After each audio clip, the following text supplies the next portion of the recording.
मित्रांनो, आज आपण जाऊया नदीमधील रॉड फिशिंग करायला आणि बघूया आपल्याला किती मासे मिळणार आहेत.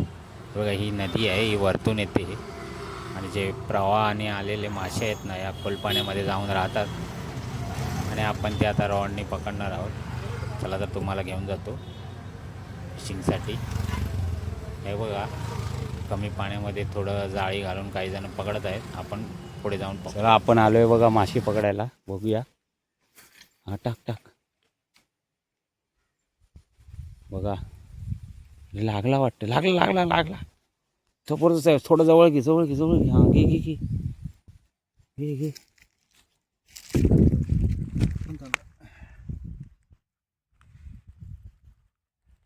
3 भूक अडकली, त्याच्यामुळे थोडा निघायला वेळ लागतो. आणि बघा, टुटू ओरडतोय.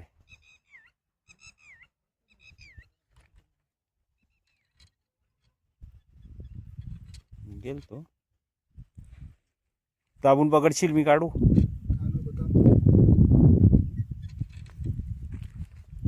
आहे 1.5-2 किलोचा मासा पिंक करतोय. पकड. हा बघा, जबरदस्त पकडलाय. हा बघा, थांब फोटो काढतो. हा व्हिडिओ चालू आहे. जबरदस्त मोठा लागलाय आपल्याला आता. सॉलिड आहे. काय घुसला नाही, जवळच लागला. दगडामध्ये लागला बघा. या 2 अडकले त्याच्यात. हे निघणं मुश्किल होतं खूप. एवढे टोकदार आहेत ना. आईला 2 निघाले, 2 घुसलेत. बघा, पहिला हा एक काढ, त्याच्यानंतर खेकडा बघा किती मोठा. म्हणला पाय नीट ठेव, पळणार नाही तो. हा बघा, पाया एवढा खेकडा आहे.